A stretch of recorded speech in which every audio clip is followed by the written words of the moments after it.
பேராண்டியே இன்னும் ஆள் வருவாங்களாட்டு இருக்குது. எதுக்குன்னு இன்னும் வந்து உட்காந்துருக்கீங்க? நீ போயிட்டு அப்புறமே சாப்பிடுவாங்கல. ஆள் வரட்டும், போட்டுட்டுல ஒரே தான் சாப்பிட்டுக்குவீங்க. எழுதி இதுக்கு மேலே யார் வரமாட்டாங்கன்னு உனக்கே தெரியும். 1 மணி நேரம் ஆச்சு. இதுக்கப்புறமா யாரும் வரமாட்டாங்க. சோத்தி எடுத்து வை. எனக்கு வயிறெல்லாம் கபங்குது. எவ்வளோ நேரம் எங்கெல்லாம் பசியில் போட்டுக்கிட்டு இருப்பேன். போ கிழவி, எடுத்துட்டு வா. ஐயோ கடவுளே, குழம்பு கறியில தீந்து போச்சு. எல்லாத்தையும் அந்த தடிப்பை ஊற்றிவிட்டு போயிட்டேன். இப்போ நான் என்ன பண்ணுறது? இந்த பையில பசிக்குதுன்னு உட்காந்துருக்கிறாருங்க. இல்லைன்னு சொன்னோம்னா என்னென்னலாம் சொல்லுவேன்னு தெரியலையே. இது பேசாமல் இந்த பேசல கொஞ்சம் தண்ணியை ஊற்றி அலசி விட்டோம்னா கொஞ்சம் குழம்பு மாதிரி இருக்கும். அதை சோத்தோட ஊற்றியா இங்கே ஏமாற்றி சாப்பிட வச்சிட வேண்டியதான். கறியை நாளைக்கு கொண்டு வந்து போகிறேல்ல அப்படின்னு சொல்லி தான் ஒன்று பண்ணிட வேண்டியதான். இந்தல சாப்பிடு. குட்டிக்கருவாயை எந்த வாந்தட்டில் போடுறேன்னா என்னது இது? கறியை கழுவிட்டு மிச்சத்தை நீங்க ஊத்திருக்கிறியா? என்ன கிளவி இது? குழம்பு நான் பாக்குறமா கெட்டியாத்தானே இருந்துச்சு. இப்போ எப்படி இந்த கலர்ல மாறும்? இல்ல இது தண்ணி மாதிரில இருக்குது. இது என்ன குழம்பா இல்ல சூப்பா? சூப்பு கூட மஞ்சள் நேரத்துல இருக்கும். இது என்னமா ரெட் கலர்ல மிளகா பொடியை கடந்த தண்ணி மாதிரில இருக்குது. ஒழுங்கா சொல்ல, குழம்புலாம் என்ன பண்ண? யாருக்கும் கொடுத்து விடுறியா? இப்ப ஏறாண்டி குழம்பு அந்த தடிப்பைய ஊத்தி எடுத்துட்டு போயிட்டால, நான் என்ன பண்ண முடியும்? அவ்வளோ தண்டி வாளிலும் எடுத்துட்டு போயிட்டாங்க. நான் என்னெல்லாம் பண்ண முடியும்? மிச்சம் இருக்க குழம்பு அந்த பேசல தண்ணி ஊற்றி கழுவி ஊற்றி விட்டேன் பார்த்துக்க. உனக்கு வேற சுத்தமாக குழம்பு இல்லைன்னு சொன்னா நீ எப்படி திட்டுவேன்னு எனக்கு தெரியாது. அதனால தான் அப்படி பண்ணேன். நாங்கள் தான் அப்போவே சாப்பிட்றோன்னு சொன்னோம்ல. வந்து எங்களுக்கு போட்டு தானே. இப்போ நாங்கள் பட்டினியா கிடக்கிறதோ இல்லை உன்னால தான். நீ ஒன்று கவலைப்படாத. நம்ம வீட்டில் 2-3 பாக்கெட் பிரெட் இருக்குது. வர்ற பயிலுக்கு வாங்கிட்டு வந்திருக்கிறானுங்க. ஏய், கறி குழம்பு பிரெட் உனக்கு ஒண்ணுமால? என்னதான் பிரெட்டை சாப்பிட்டாலும் கறி குழம்பு சாப்பிட்ற மாதிரி வருமா? எல்லா கறியும் போச்சு போல. அண்ணன் சொல்றத முதல்ல முழுசா கேளு. இந்த பிரெட் எல்லாம் போட்டு சில்லி போட்டுருவோம். அதை கொண்டு போய் தடியிட்ட மட்டன் ஃப்ரை கொடுத்துடலாம். எதுக்குடா? அதையும் வாங்கி அவன் அந்த அண்டா வயிற்றுக்குள்ள போட்டுக்கிட்டு உட்காந்துருக்கா? அந்த பிரெட்டா அது இருக்கிறது இருந்துட்டு போட்டோம். அதையும் கொடுத்துக்கிட்டு அதை அமைக்கி தின்னுட்டு போறதுக்கா? பேச்சா மாதிரி ஐடியா கொடுக்குறாங்க. அது சொல்லல, மட்டன் 65 அதை கொடுத்துட்டு நாங்க குழம்பு வாங்கிக்கிறோம். இந்த மட்டன் 65 வச்சுக்கோன்னு சொல்லி கொடுத்துட்டு வந்துருவோண்ணா. இல்லை குட்டி கருவாயா, அப்பவே நம்பிடுவான்னு நினைக்கிறேல. ஆமா, நீ சொல்றது கூட சரிதான். வா அந்த பிரெட்டை போட்டு பொறிச்சு கொடுத்துட்டு வந்துருவான். இல்லை என்னெல்லாம் உங்களுக்கு ஆச்சு? கறி வெறியில போயிட்டு எது பிரெட்டை கிட்ட பொறிச்சு தின்னுக்கிட்டு இருக்கீங்களாக்கோ? உங்களுக்கு எது பயத்திக்கிட்டு பிடிச்சிச்சால? கிழவி, எங்க ஐடியாவை பத்தி உனக்கு தெரியாது. இந்த மட்டன் சில்லின்னு சொல்லி நாங்கள் தடியன்ட்ட கொடுத்துட்டு அந்த குழம்புல இருக்க பத்தியோ அதெல்லாம் திருப்பி வாங்கிட்டு வர போகிறோம். ஒன்னால்தான் எல்லா குழம்பும் போச்சு. அண்டா ஊற்றி வீட்டில் வச்சுக்கிட்டான். 10 நாளைக்கு அதை சூடு பண்ணி தின்னுபடியாவே. இப்போ ஏச்சாத கிழவி, எப்படியாச்சும் அவன்கிட்ட அந்த குழம்பை வாங்கிட்டு வரதான் இங்கே பிளானு. இல்லை என்னமோ பண்ணி தொலைங்கல. என்னைய ஆளை விடுங்க. ஆளுக்கு போய் குழம்பு போய் வீடு வீடாக கேட்டுவாங்க. எல்லாம் எச்சிக்காரி துப்பட்டோம். இந்த குழம்பு கொடுத்துற மாதிரி கொடுத்துவிட்டு வழியில் பயலுகளை விட்டு திருப்பி வாங்கிட்டு போவோன்னு எல்லாம் என்னத்தால பேசுவாங்க. பேசாட்டம் அடங்கி இருங்கல. குழம்புலாம் திருப்பி வாங்க வேணாம். என்னமோ ஒரு 1/2 கிலோ கறி எடுத்துகிட்டு போய் செஞ்சுக்கலாம்ல. கடை எங்கேயா செஞ்சுக்கலாம். அடுத்த விட்டு போய் குழம்பு வாங்கிட்டு இருக்காதீங்க. கிளவிய கொஞ்சம் நெஞ்ச குழம்பா வாங்கிட்டு போனாங்க. கொஞ்சம் நெஞ்ச குழம்பு பூரா அண்டாடா வாங்கிட்டு போயிருக்குங்க. அதுங்க வீட்டில் விசேஷம்னா இப்படி எல்லாத்தையும் அள்ளிட்டு போவாளுங்களா? மற்றவங்களுக்கு சாப்பாடு வேணும்னு அறிவு கூட இல்லாதவங்களுக்கா? நாங்கள் எப்படியாச்சும் குழம்பு வாங்கிட்டு வராமல் விட மாட்டோம். தடியனே கொஞ்சம் வெளியே வரியானே. கருவாயா, என்னடா எதுக்கு ஏன்னு தெரிய வந்துருக்கிறீங்க? ஆமா, என்ன மண்டையில ஏதோ சிக்கன் மாதிரில இருக்குது. எதுக்கு இவ்வளோ சிக்கனை பொறிச்சு எடுத்துட்டு வந்துருக்கிறீங்க? ஓகோ, சிக்கன் வைக்க மறந்துட்டேன். இதெல்லாம் கொடுக்க வந்துருக்கிறீங்களாக்கும். சரி கொண்டா, இதுல என்ன ஆட்சி பணம் இருக்கு? கொடுத்துட்டு போ. தடியனே அது இல்லை, இது பூராமே மட்டன் 65 பார்த்துக்க. இந்த மட்டன் 65 கொடுத்து உங்ககிட்ட இருக்க குழம்பை வாங்கிட்டு போலாம் தான் வந்தேன். ஏதாவது உன்னை கொடுத்து நீ திங்கிறது கொடுத்துவிட்டு வாங்கிட்டு போதானே நேர்மையான விஷயம். அதனால தான் இந்த மட்டன் 65 கொடுத்துவிட்டு குழம்பு வாங்கிட்டு போகலான்னு வந்தேன். குழம்புங்க நிறைய பேர் வராங்கன்னே இந்த குழம்பை குடி. என்ன அடடா, மட்டன் 65யா? சிக்கன்ல தான் 65 செஞ்சு கேள்விப்பட்டிருக்கேன். பரவாயில்ல, மட்டன் 65ஆக்கும். அப்போ அந்த 65 குடுறா, நான் சாப்பிட்டுக்கிறேன். இதை குழம்பு கொண்டு போய் எல்லாத்துக்கும் ஊற்றி சாப்பிடுங்க. இந்தா தடியனே, ரொம்ப நன்றி. பார்த்துக்க, ஒரு 100 வாட்சி அளவுக்கு இருந்தா கொடுங்க. நீ செலவு பண்ணதுக்கு காசே இல்லை. வர்றவங்களுக்கு இன்னும் தண்ணி பாட்டில் வாங்கி வைக்காம இருக்கிறேன். கொண்டா, வர்றவங்களுக்கு தண்ணி பாட்டில் காசு இல்லையா? என் வீட்டில் வேணா 4-5 குடம் இருக்குடா. அதை கொடுத்த வேணா தூக்கிட்டு போய் அங்கே வச்சுக்கோங்க. வர்றவங்களுக்கு ஊற்றி கொடுங்க. ஏதே உன் 10 நாள் விளக்காத கொடுத்த நான் எடுத்துட்டு போறதா? என்ன 100 ரூபா தானே கொடுத்துடுனே. சரிடா, சரி, இந்தா புளி கொண்டு போ. ஆகா, என்னது இது? மட்டன் 65 நரிச்சுன்ட்டுல கிடக்குது.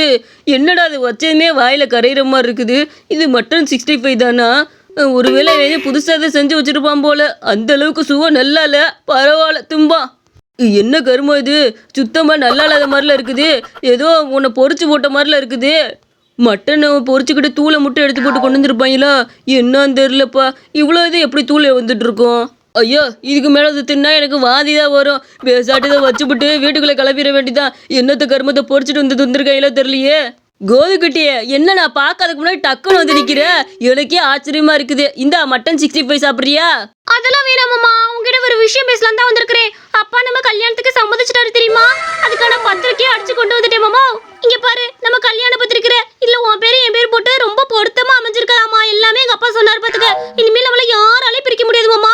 இந்த பத்திரிக்கை நல்லா வாட்ச் பாரு. இத பத்தி நான் டீட்டெயிலா சொல்றேன். என்ன நைட்டு நான் சொல்ற இடத்துக்கு வந்துரு. அந்த ரோட்டு பக்கத்துல வந்துரு. என்ன அது எனக்கு நினைக்கும் போது ரொம்ப சந்தோஷமா இருக்குது. இந்த பேரை படிக்கிறேன் கோது. நீ போ நான் நைட்டு வந்து பேசிக்கிறேன். நைட்டு உடனே தூக்கி கொண்டாட போறேன் பாத்துக்க. போய் இப்போ உங்க அப்பா இது பார்த்து தப்பா நினைச்சுக்கிறாரு. ஓடுடி மாமா. நைட்டு கரெக்டா 10 மணி போல அங்க நில்லு. நான் கொஞ்ச நேரம் பேசணும் பாத்துக்க. கல்யாணம் ஆகிறதுக்கு முன்னாடி இதுதான் நம்ம பேசுற கடைசி பேச்சா இருக்கணும். அதனால சீக்கிரம் வந்துருவோமா. மாமா ஐ லவ் யூ. ஒத்த பார்க்காத மாமா. வெக்கமா இருக்குது. நான் போயிட்டு வரேன். என்ன கிளவிய இந்த நான் வாங்கிட்டு. அம்மா அப்பா ஐயோ உங்களை பார்த்து எவ்வளோ நேரம் ஆச்சு. ஐயா ஐயா அம்மா அப்பா. எச்சி நிறுத்து. எதுக்கு நான் அப்படியே உப்பாரி வச்சுக்கிட்டு இருக்கிறேன்? நாங்க நல்லா தானே இருக்கிறோம். எதுக்கு இப்படி அழுதுகிட்டு இருக்கிற? நீ அழுகுத பார்த்து கொஞ்ச நேரத்துல நான் பயந்தே போயிட்டேன். ஆசையா கொஞ்ச நாள் வந்தா ஏன்டா அப்படி பயமுத்துறீங்க? நல்லா இருக்கீங்களா இல்லையாப்பா? உங்க 2 பேத்தையும் அம்மா பார்த்து ரொம்ப நாள் ஆனமா இருக்குது. 2 பேரும் நல்லா இழைச்சு போயிட்டீங்க. எங்க கறி கொண்டு வந்தியாக்கோ? வா அம்மாக்கு சாப்பாடு போடு. அம்மாக்கு பசிக்குது. வாடா கண்ணா. மவனுங்க உனக்காகத்தான் கறி வாங்க போயிருக்கிறானுங்க போல. குழம்பு செட்டியோட வந்திருக்கிறானுங்க பாரு. கெடா வெட்டினதுல இப்பதான் ஆக்கி கொண்டு வந்தீங்களா? சரிடா அப்பாக்கு அம்மாக்கு முதல்ல போடுங்க. ஆமாடா குட்டிங்களா நீங்களாம் சாப்பிட்டீங்களா? என்ன எப்போ நாங்களாம் சாப்பிட்டோம். நீ உட்காந்து சாப்பிடு. நீ உட்காருப்பா. கண்ணுங்களா வாங்க. அம்மா மடியில ஒரு ஆள் அப்பா மடியில ஒரு ஆள் உட்காந்துக்குங்க. 2 பேத்துக்கும் எங்க கையால ஊட்டி விடுறோம். நீங்க சாப்பிட்டீங்களா இல்லையான்னு எனக்கு தெரியல. வாயார சொல்றீங்க. ஆனா முகத்துல உங்களுக்கு பசி தெரியுதுடா கண்ணா. என் தங்கங்களா அம்மா கையால உங்களுக்கு சாப்பாடு ஊட்டி விட்டா தான் மனசே திருப்தியா இருக்கும். வாடாப்பா வா. அப்படியம்மா எனக்கும் உன் கையால சாப்பிடணும் போல இருக்குது. இதோ வரேன்.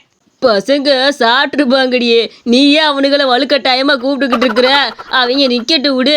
நம்ம 2 பேரும் சாப்பிட்றதா அவங்களுக்கு திருப்தியா இருக்கும். இல்லையாடா கருவாயா? போயா பசங்க உக்கி கிடக்குறாங்க. நீ என்னமோ இப்படி சொல்லிக்கிட்டு இருக்கிற? நீ சாப்பிட்றதுலே தான் இருப்ப. நீ சாப்பிடுங்கடா கண்ணா. வாங்க அம்மாட்ட உட்காந்துக்குங்க. என்ன இருந்தாலும் உன் பிள்ளைகளை விட்டு கொடுக்க மாட்டாடி நீயே. நல்ல வேலைடா. நான் கூட கறியே கிடைக்காதுன்னு நினச்சேன். எப்படி அம்மா அப்பா வந்தால் எல்லாத்தையும் தின்னு போடுவாங்கன்னு எனக்கு நல்லாவே தெரியும். நல்ல வேலை அம்மா கூப்பிட்டு உட்கார வச்சு சாப்பிட விட்டுட்டு பார்த்துக்க. இல்லைன்னா நமக்கு சாப்பாடே கிடச்சிருக்காதுல்ல. ஆமா அண்ணா கடிச்சிருக்காது. நல்ல வெளியா போச்சு. என்னடா இவன் இங்க நிக்க சொல்லிட்டு இன்ன வரையும் ஆளுக்கானா? கோது சீக்கிரம் வா. நம்ம கல்யாண பத்திரிக்கை இன்னும் உனக்காக தான் வாசிக்காம கூட வச்சிருக்கிறேன். கோது சீக்கிரம் வாடி. நான் வந்துட்டேன். கல்யாண பத்திரிக்கை வாட்ச் பத்தியே இல்லையா மாமா? வாசிக்கிற கோது நீ வந்ததுமே முன்னாடியே சேர்ந்து படிக்கலாம்னு நினைச்சேன். சரி போரு இப்ப வாசிக்கிறேன். மணமகன் தடியன் மணமகள் என்னது லீலாவதியா? கோது அவசரத்துல உங்க அப்பன் பேரை தப்பா போட்டு விட்டான் போல. என்னடி இது லீலாவதின்னு இருக்குது? என்னது திருமணம் மண்டபமா? மண்டபம் என்ன மண்டபம்? என்னடி இது சுடுகாடு மண்டபம் போட்டிருக்குது. உங்க அப்பாவை நீ சேர்த்து எது மாத்தி அடிச்சுட்டு வந்துட்டீங்களா? என்னமா சுடுகாடுன்னு போட்டிருக்குது? மணமகள் பேர் லீலாவதின்னு போட்டிருக்குது. மாமா நீ திரும்பி நில்லு. உனக்கு ஒரு அதிசயமான விஷயத்த நான் காட்ட போறேன். கொஞ்சம் திரும்பி நில்லு மாமா. நான் சொன்னதுக்கு அப்புறம் தான் நீ திரும்பணும். சரியா? அப்படியா? சரி திரும்புற. சீக்கிரம் என்ன சர்ப்ரைஸ்னு சொல்லு. கோது திரும்பவா இல்லையா? கோது சொல்லு. கோதை இல்ல அச்சி இல்ல மாவும் இல்ல. நான் லீலாவதி வந்திருக்கிறேன். எனக்கு பல வருஷமா கல்யாணம் ஆகல. தடியா திரும்ப. கோது என்னலுமோ பேசாத. நீ பேசுறது பார்க்க எனக்கு பயமா கிடைக்குது பாத்துக்க. என்ன பேய் பொம்பளை மாதிரி பேசிக்கிட்டு இருக்கிற. நான் திரும்புறேன். ஐயோ பேய் யாரு கிடைக்க? எதுக்கு என்னைய கூட்டிட்டு வந்தீங்க? எனக்கு எதுக்கு பத்திரிக்கையில அடிச்சு கூட்டிட்டு வந்தீங்க? நான் உங்களை என்னங்க பண்ணேன்? உன்னைய மாதிரியே எனக்கு கல்யாணம் ஆகலடா தடியா. பத்திரிக்கையில பெரிய போட்டுட்டேன் தடியா. வா கல்யாணம் பண்ணிப்போம். தாலியை எடுத்து தரேன். கட்டிரு இந்த இடத்துலயே. அததான் நீ அந்த ஒருத்திய விரும்புவியா? பச்சை கலர் சேரையை கட்டிக்கிட்டு. அவ உனக்கு வேணாம். நான் தான் உனக்கு இருக்கேன்ல. நான் உன்னை எங்க போனாலும் பின்தொடருவேன். ஐயோ ஏம்மா உன்னை கல்யாணம் பண்ணிட்டு நானும் பேய சுத்துறதா? எனக்கு இதெல்லாம் செட் ஆகாது. நான் என் கோதாவரியே கல்யாணம் பண்ணிக்கிறேன். முதல் தள்ளுமா. நீ எங்க போனாலும் தொடருவேன். இந்த கதை உங்களுக்கு ரொம்ப பிடிச்சிருந்துச்சுன்னா மறக்காம நம்ம அனிமேஷன் ஸ்டோரிஸ் சேனலுக்கு சப்ஸ்கிரைப் பண்ணிக்கோங்க.